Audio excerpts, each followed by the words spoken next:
briefing right now. Let's listen in. Special guest today.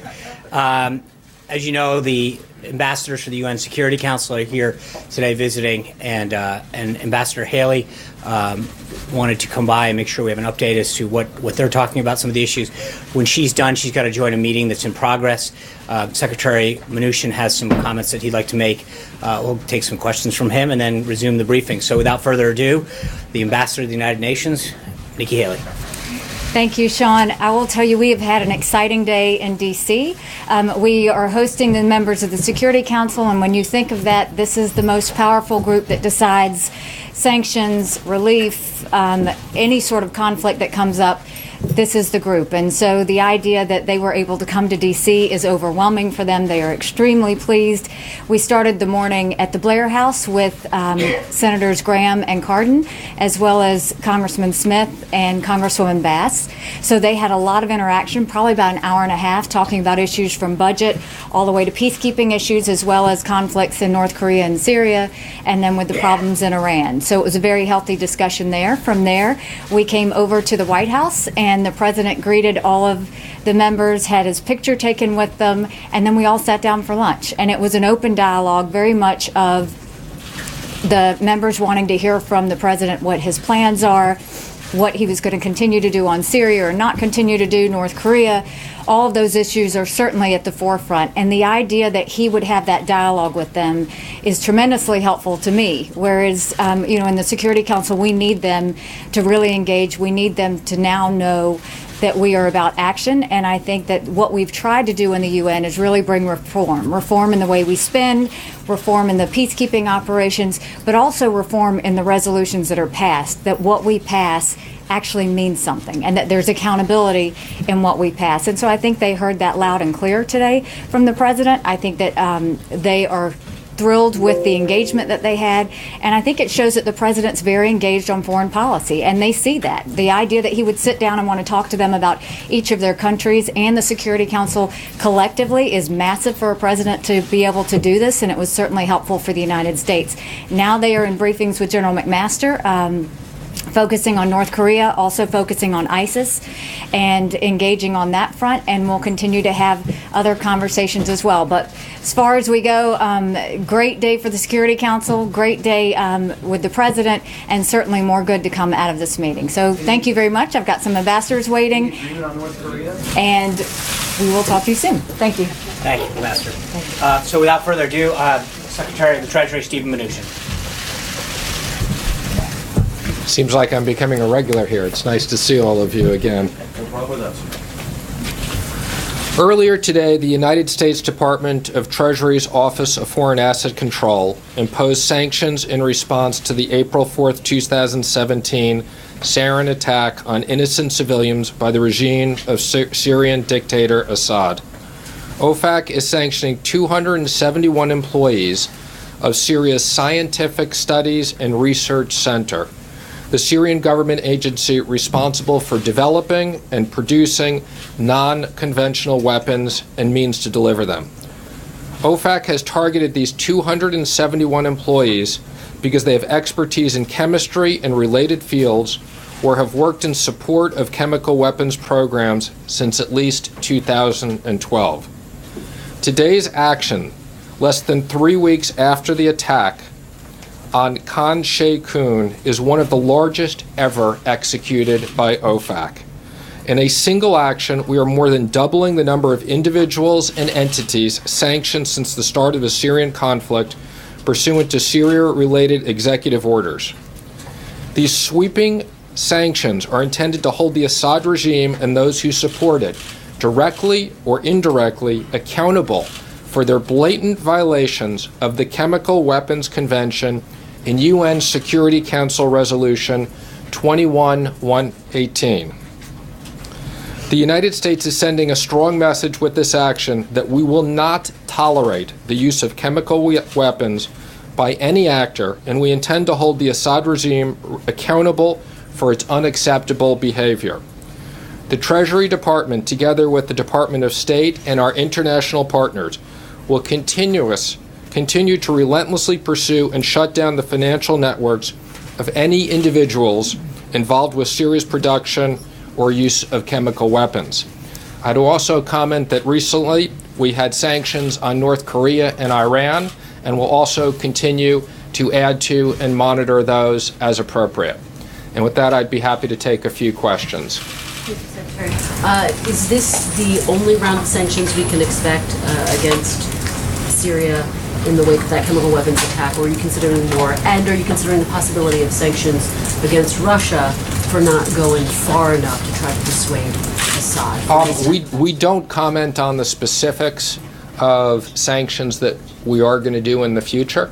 But again, what I will tell you is these sanction programs are very important, they're very effective, and we will continue to use them to the maximum amount available by law. Secretary, on the budget, is the border wall a deal breaker for the president, even to the point of a government shutdown?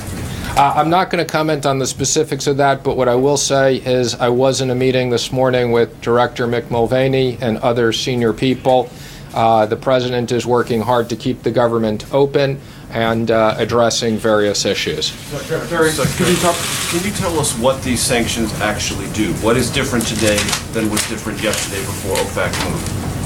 Well, the sanctions are enormously important. So by identifying 271 additional people, these sanctions, as you know, will both freeze assets if there's assets here and prevent U.S. entities from doing business, as well as these sanctions have enormous impact with all of our partners around the world who also work with us on these issues. We're not doing any business. Secretary, are we, sir? We're not doing any business. As you know, the administration is trying to grapple with the Paris Climate Agreement and come to a decision on that. Where do you stand on it? Do you support staying in Paris or coming out? Again, I would just comment that we're having discussions on that, and that's where I'll go on that. Secretary, are you aware of any American companies doing business with those individuals that have sanctioned today?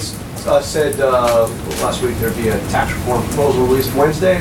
He did indeed. So been widely reported. I imagine that surprised you a little bit. What can we expect? Let me just first say, I've been working with the president for over the last year on his economic plan in regards to creating growth. The president is very determined that we can get to sustained economic growth of 3% or higher. We're working on tax reform, we're working on regulatory reform, we're looking on job creation, and this is something that on the tax side I've been meeting weekly with the House and the Senate on designing things, and we'll be coming out, as the president said, with more details on Wednesday. Secretary, thank you very much. Along the lines of tax reform, I know the specifics of the broad details will be delivered on Wednesday, but without getting into the specifics, what does the middle class gain if there is a simplification but also a loss of deductions, whatever they might be? If we lose the deductions, how does that help the middle class? Well, let me just say, we've been clear on what the president's objectives are for tax reform. Middle income tax cut, a priority of the president's. Simplification. The average American should be able to do their taxes on a large postcard. Business tax reform. We need to make business taxes competitive, and we expect with doing that we will bring back trillions of dollars from offshore. Secretary? Thank you, sir. I guess the question I have is to sort of bounce off what John was asking about this announcement on Wednesday. It doesn't sound like we're going to get the finer details of what this tax reform package will entail. Is it a good idea to start talking about tax reform, something that you said can't be accomplished by August, when you don't have all the details? Well, there'll be details that'll come out, and yes, I think it is important that we're talking about it, and we are going to move forward. I'll just take a couple more right there. Yes? Can I just follow up on what Major was asking you? For those of us who are not completely clear about the 271 employees, are you suggesting by looking at these sanctions that there are U.S. companies, or they have holdings in the U.S., or they would be traveling or doing some sort of business that we're actually freezing or barring? Again, I can't comment on the specifics of these sanctions beyond what we release, but I can assure you that when the U.S. puts out sanctions, they have impacts both here and throughout the world, and we wouldn't be doing this if we didn't think it is impactful. It's quite impactful. One more back there, yes. Mr. Secretary, would you say that simplification of the tax code or cuts would be the first priority? You've mentioned both the postcard and closing the gap with growth, but which is first thing that we're going to hear about? Again, what I'd say, on the personal side, we're about a middle income tax cut and simplification. On the business side, we're about making them competitive. And this is the last one. Go ahead. Can you say if the tax plan will be revenue neutral? Again, what I've said before is the tax plan will pay for itself with economic growth. Thank you, everybody. Nice to see you. Thank you, Mr. Secretary and Ambassador Haley. I just want to kind of walk through what the rest of the day and the week, and then we'll get to some questions. As you know, this morning the President had a call with German Chancellor Merkel, who had extended a gracious invitation for the First Daughter and Assistant to the President Ivanka Trump to attend the W20 Summit. Tomorrow, Ivanka will be in Berlin at the W20 participating in a panel that is entitled Inspiring Women, Scaling Up Women's Entrepreneurship. This follows the roundtable on vocational education and workforce development, issues that are central both to Ivanka and the Chancellor's agenda that they hosted here at the White House in March. While in Germany, Ivanka will also visit a school for interactive tour and discussion with students participating in the Apprentice program. In commemoration of Holocaust Remembrance Day, she will visit the Memorial to the Murdered Jews of Europe in Berlin. A readout of the President's and Chancellor Merkel's call should be out already. Following that call, the President spoke with Dr. Peggy Whitson, the commander of the International Space Station, via video teleconference. As I told you guys last week, Dr. Whitson, who is on her third extended stay aboard the International Space Station, breaks the record for the most space time of any American astronaut.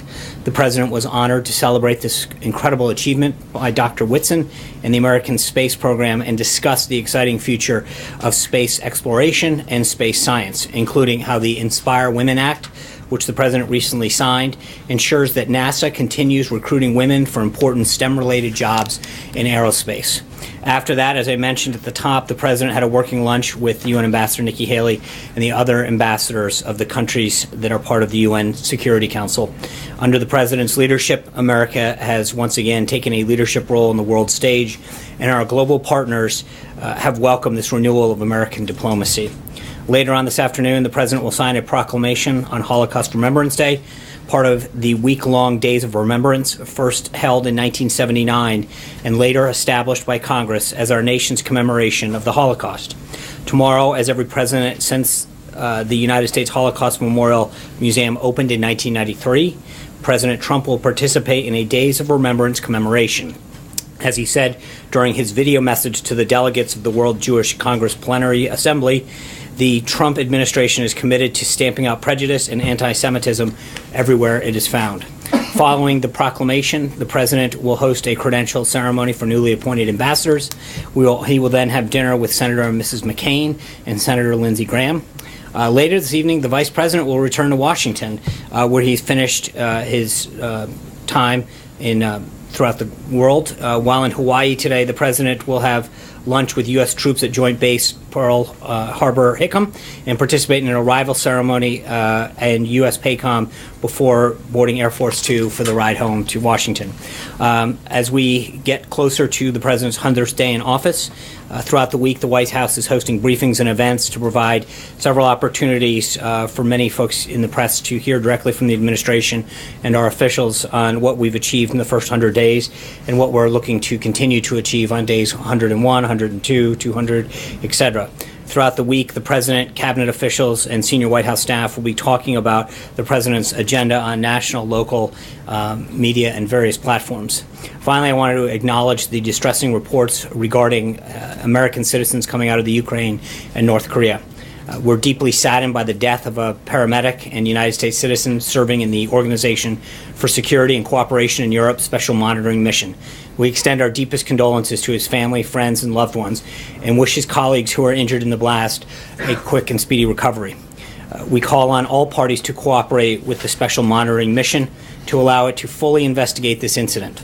The tragic death of a staff member only serves to underline the urgent need for all sides, particularly the Russian-led separatist forces, to implement their commitments under the Minsk agreements.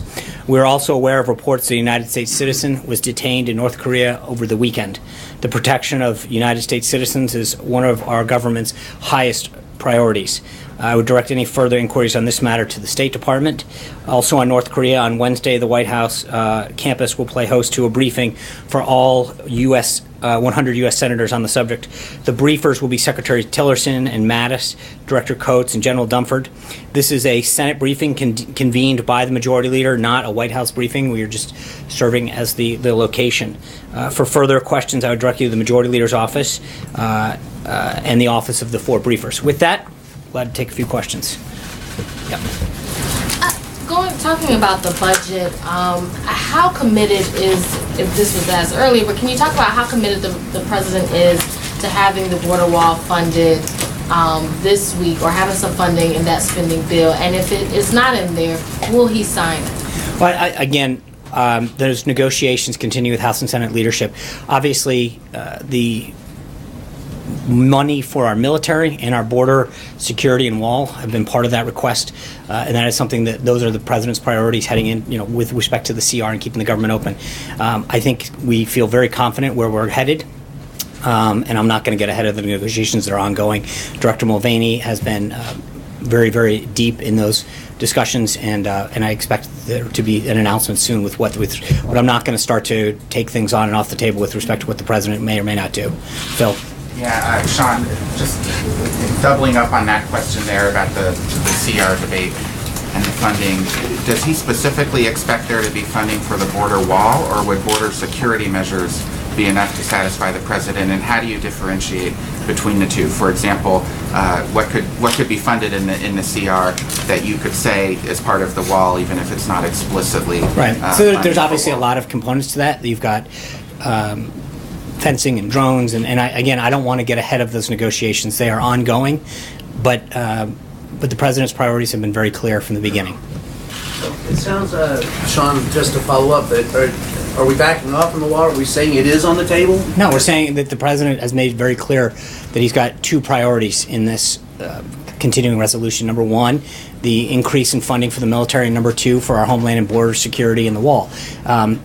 But I'm not going to start to get into, we were having a negotiation with House and Senate leadership, and to prejudge where it ends up at this point would not be prudent. Okay. Trey. I have 2 questions for you. On the Syrian economic sanctions, how will the administration determine how effective they are?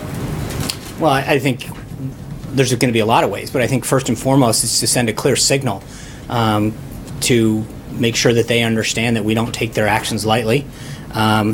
And that we want to do everything we can to have stability in the region. So I think there's going to be a lot of ways in terms of their behavior going forward that we'll know whether they're working. But I think, as the president has made clear, and Secretary Mnuchin just did, I think we have a lot of tools at our disposal to try to achieve an outcome that brings stability to that region. And my second one on North Korea, the fact that a 3rd U.S. citizen has been detained by the regime in Pyongyang, does this make it more difficult for the president to negotiate through China to try to denuclearize North Korea?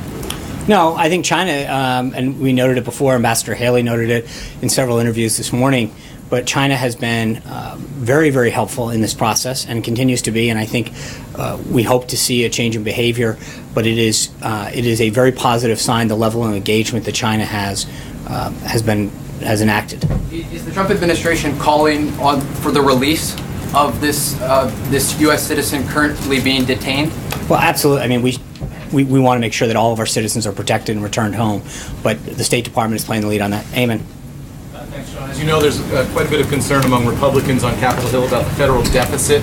When you roll out the tax plan on Wednesday, are you also going to include pay-fors in there? That is, those things that raise revenue as well as those things that are tax cuts, so that conservatives can be confident that this won't blow a hole in the deficit? Yeah, I think we will have further details. I'm not going to get ahead of the president's rollout, but I'm not going to the level of specificity in terms of the pay-fors and the cost. We'll have to see how comfortable the president is. Jennifer.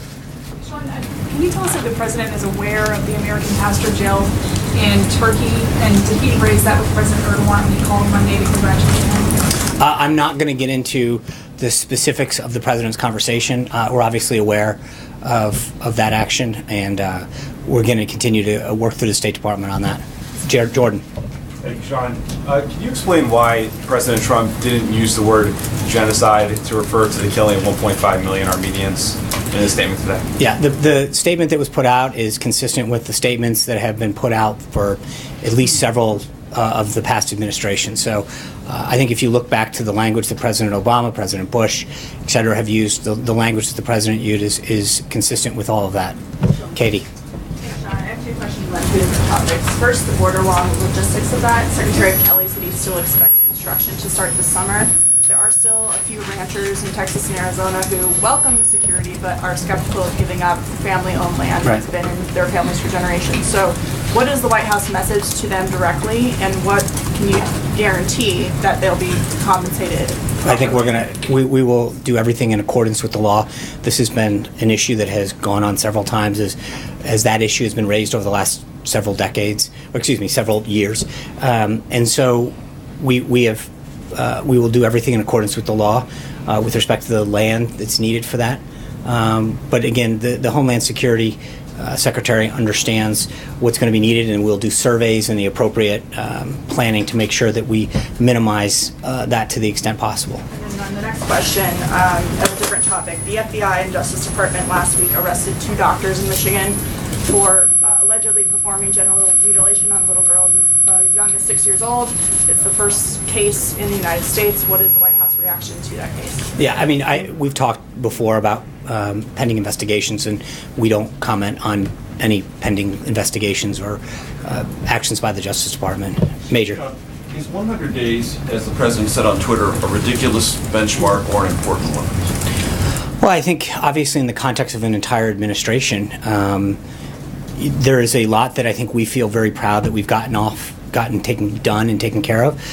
When you look at the immigration piece in particular, border crossings way down, the number of executive orders and pieces of legislation the president signed, I think we feel very proud of what we've been able to accomplish and fulfill the promises that he's made to the American people. But I think it's got to be kept in context. And I think there is sort of this artificial number that gets thrown out. So on one... Well, I mean, the context is it's 100 days, and you have 4 years in your first term, and 8 years for 2 terms. That I think Trump introduced a contract with the American voter over 100 I understand, right. And so again, I think when you look at the number of pieces of legislation, the executive orders, business confidence, the U.S.'s role in the world, there's a lot that we feel, a lot of accomplishments that have occurred, and we feel very good about what we've done as we head up to this first 100 days. But I think you're going to continue to see a lot of action and a lot of results going into the second 100 days, the third 100 days, all the way through. In 100 days, there is no funding, explicit funding for the wall, and there's no health care reform or repeal of Obamacare. Would the president consider that, and would he invite his supporters to consider that a conspicuous failure based on the promises he made during the campaign? Right. I think when you look at the totality of what we've accomplished on job creation, on immigration, on trade, it is unbelievable what he has been able to do.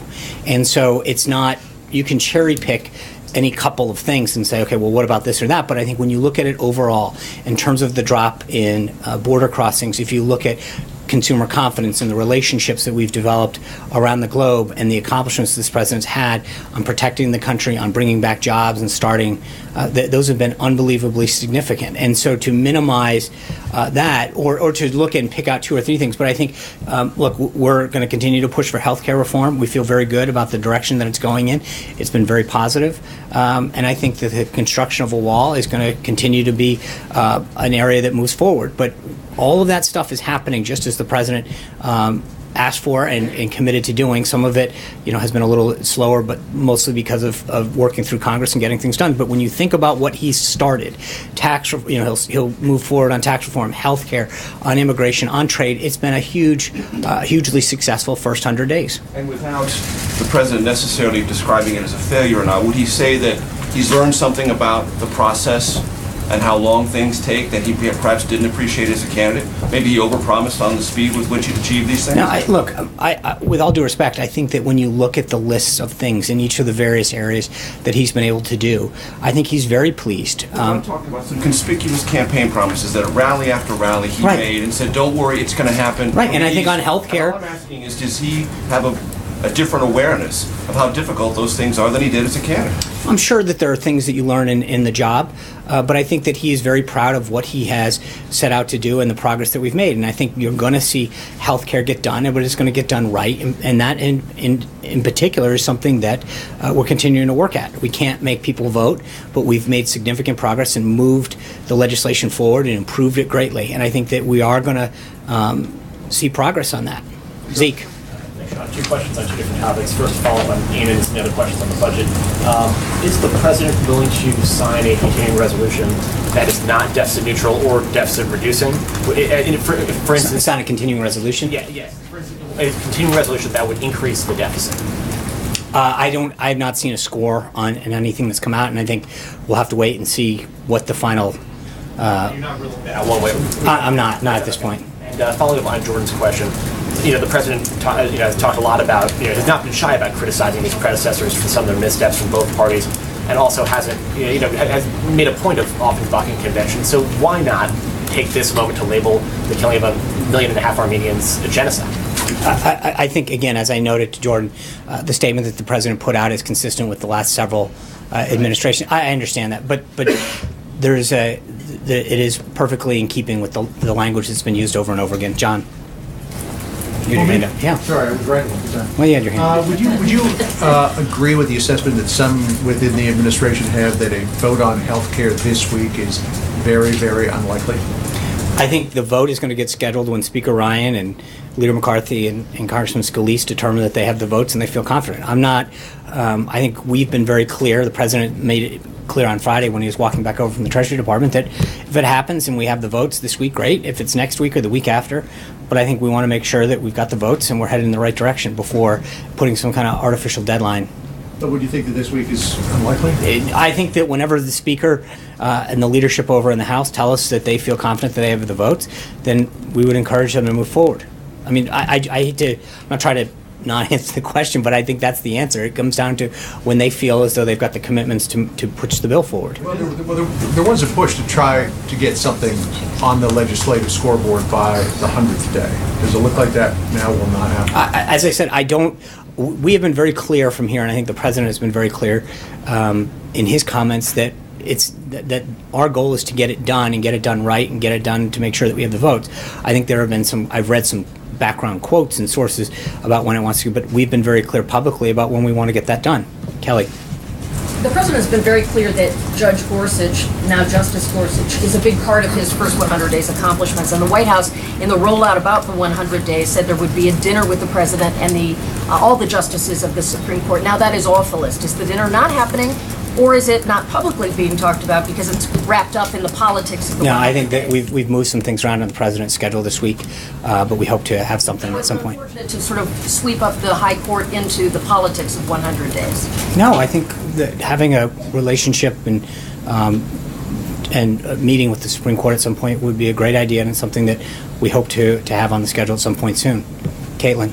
Can you explain the president's change of thought on DACA? I think he's been consistent about two things. One, that he's had a heart. He wants to make sure that he does what's in the interest of children in particular. But secondly, I think the president's priorities since he took office have been very clear that the focus would be on folks who presented a danger to public safety. And that's what it's been. And that's where it continues to be. And I think he is someone who understands the issue and the priorities that need to get laid out by this country. And so everything that he has done has been consistent with what he has said from the get-go. Jonathan. I understand that he said that the criminals would leave first, but last August he said that DACA defied federal law and was illegal. So does he still think it's illegal? I understand, and I think that his comments that he made last week, that he understands that In a lot of cases, this involves families and small children who've been here, and he has a heart. We're going to work through the immigration. I understand. What I'm trying to do is answer the question that I think the president wants to make sure that he addresses the issue of illegal immigration and all of its components in terms of visa reform, border security, the wall, all of these things, in a system of priorities. And right now, the priority is to make sure that folks who present a public safety concern to the United States and to our citizens are dealt with first. And that's what he's happened. He's also very pleased that through his action and his vision for how he wants to see to move forward on this, sees a huge drop of illegal border crossing. That is a big accomplishment for this presidency, and it's something that we're obviously very proud of. Border crossing is a big thing, but amnesty is a big I understand part, that. I just walked through the question. Jonathan. Sean, how confident are you that there will not be a shutdown? Can you, from that podium, guarantee that there will not be a government shutdown? I can't guarantee, but I think that the work that Director Mulvaney and others have made in these negotiations has been very positive. They feel very confident that won't happen. So he won't insist that his priorities get funded on the border, the wall, increased security? That's not what I said. I said that I think is he willing to shut down the government? No, it's not. Look, they're currently negotiating. We feel very confident that they understand the president's priorities and that we'll come to an agreement by the end of Friday. And on the 100 days, if I can just follow up, the contract with the American voter that the president signed included 10 pieces of legislation. Right now, he's 0 for 10. Only one of those has actually been introduced. Right. And I think that we're going to continue to work with Congress. As he says in that document, I will work with Congress to achieve these, and we are going to continue to work with Congress to achieve those. But why have 9 of them not even been introduced? I think when you look at what he has done in terms of the Supreme Court justice, the executive orders, the number of legislation, there's a lot that has gotten done. I don't think anyone, I remember very clearly the first few weeks, and still to some extent, the comments that got made about the pace that we were keeping, and we have kept. The president has been extremely busy, and I think when you recognize the amount of issues that he's tackled, the amount of progress that he's made, it is very significant, and we will continue to present all of that throughout the week. But again, as I said to Major, I think you can look at a few of these areas and nitpick a couple of them, but I think overall, he has signed a record number of executive orders. He has rolled back regulatory reforms. No, I understand that, but right. To take action. But I don't think there's any question that the president has done a significant amount for the American people on the issues that he has put forward during the campaign. Just to be clear, you're not describing the wall and healthcare as nitpicking. Jim. Are you? No, I'm not. Neither of the. No, I'm not. Those pieces are not small, but I'm saying in terms of overall what he has accomplished has been unbelievably significant. When you talk about all of the other areas, the regulatory relief, the efforts that he's made on immigration, on trade, all of those issues. And again, what I'm trying to say is when you look at everything that he's done and the amount that he's accomplished in these first 100 days, I think you can go back and find an area, one or two, and say, okay, well, he didn't do this.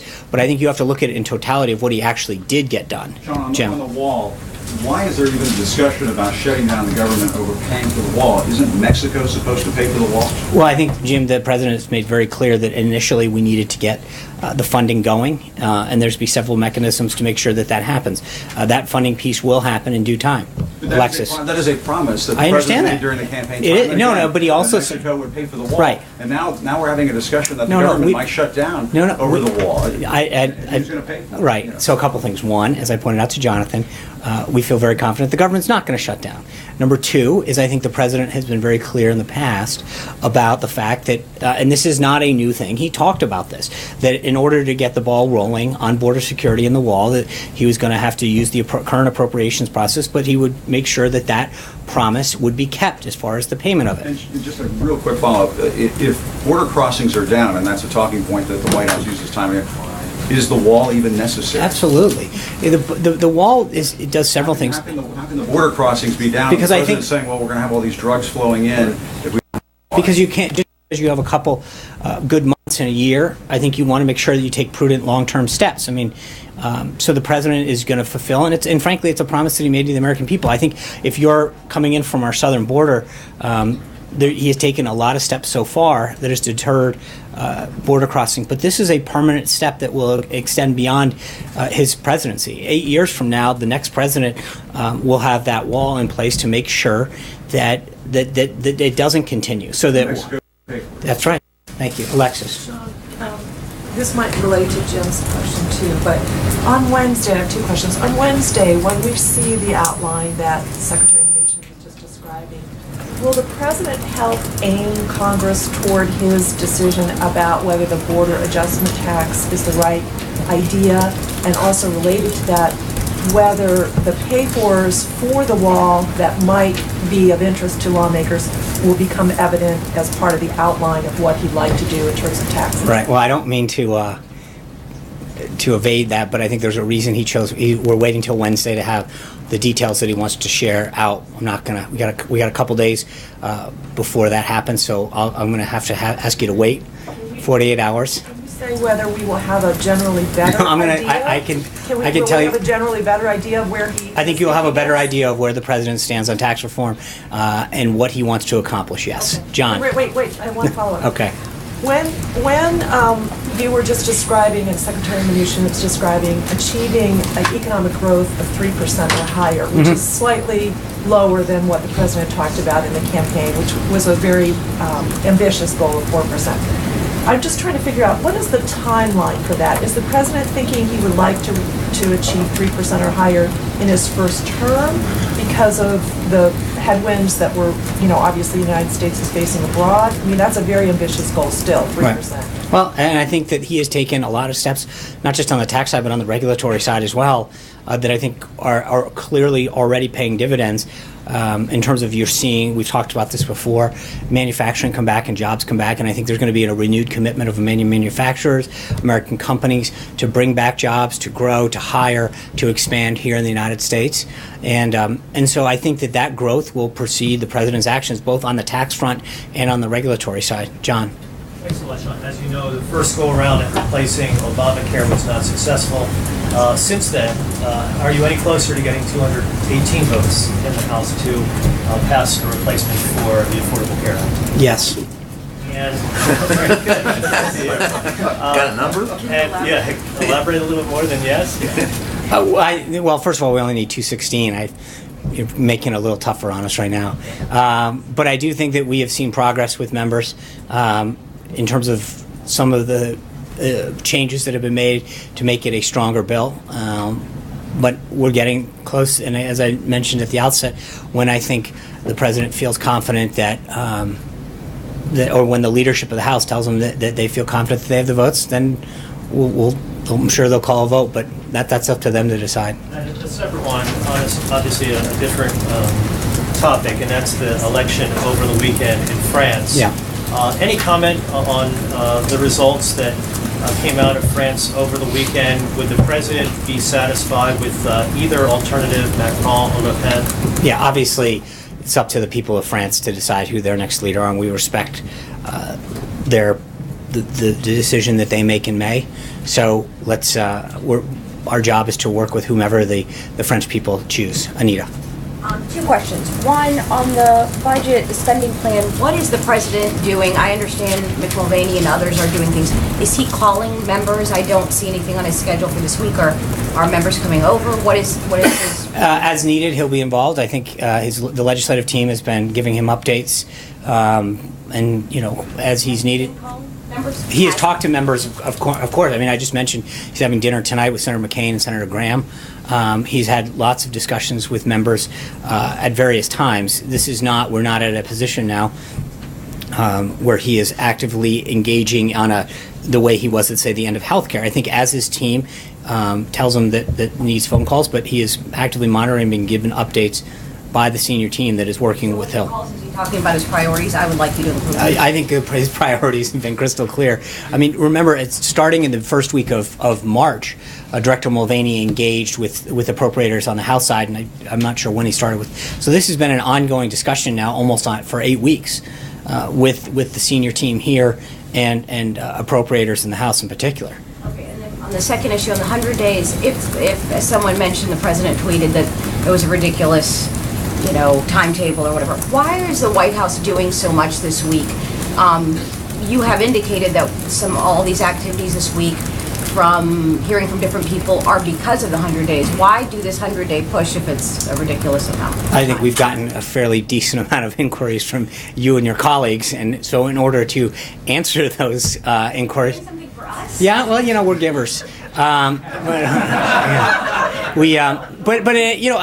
don't think there's anyone in this room that hasn't lodged a request to say we're writing a story on the 100-day mark. We're doing this on the 100-day mark, and so we want to make sure that we answer your questions as truthfully as possible and as thoroughly and comprehensively. So we will have to fulfill all of these requests that are coming in from you and your colleagues. But I also think that we are very proud, and the President's very proud of what he's been able to accomplish in the first 100 days.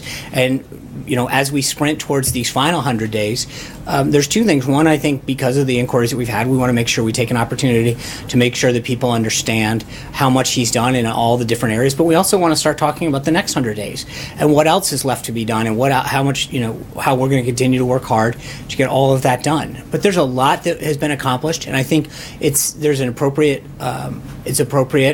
to comment and to share with the American people all of the things that he has done to fulfill the pledges that he made to the American people. And just to clarify, are we going to hear, prior to the rally on Saturday, are we going to hear directly from him? There was some talk of a press conference. Yeah, I'll have further updates on the schedule going forward on Maybe not. Huh? The press conference? No, I will have we're working out some scheduling issues for the rest of the week, and I'll make sure I give you an update as we move forward. Kristen. Thanks, Sean. I just want to circle back on health care, because at the top of the President's list of agenda items for the first 100 days was repealing and replacing Obamacare. So does the President want to expect to see a vote on health care this week? Well, I'm sure, look, he'd love to do it.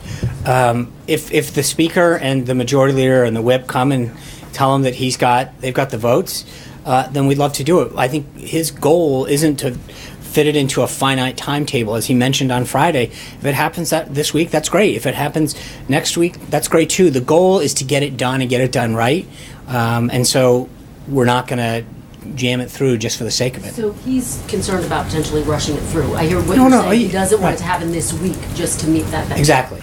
Okay. Let me ask you about tax reform. I know you don't want to get ahead of the announcement on Wednesday. Thank you. But there's a sense that it is more realistic to pursue targeted tax cuts as opposed to broad tax reform. Right. Will we on Wednesday see a proposal for targeted tax cuts? Well, as you stated in your question, I'll let the President and the team speak on Wednesday with respect to what they're going to outline, but I'm not going to get ahead. Does the President think that it's realistic to do broad tax reform without having replaced Obama? I think that the President said he's going to make there's a lot of things that are possible, but let's let the President. He made a commitment to get it out on Wednesday, so let's be patient. And wait till Wednesday. And just one more. Of course. Is there a plan for infrastructure reform in the works? Will we get that? That's another thing that's on the list, but I think we seem to have our hands full right now with healthcare and tax reform. It's obviously still committed to seeing infrastructure, something he's talked about a lot in terms of roads and bridges and rebuilding things. But let's get these first two things moving. But I think you're going to see a continued commitment to infrastructure as well. One of the things that could potentially have bipartisan support. Is there an urgency to get infrastructure reform passed? So either we're doing too much or we're not doing enough. But I think, look, he has made it very clear that is a priority of his. As you point out, it's something that I think both sides of the aisle and both chambers probably agree on. There's a public-private partnership that could really benefit our infrastructure in terms of the financing piece of this. We'll have further details on that moving forward, though. Thank you guys very much. I'll see you tomorrow. Have a great Monday. All right, let's take it. I'm Brooke Baldwin.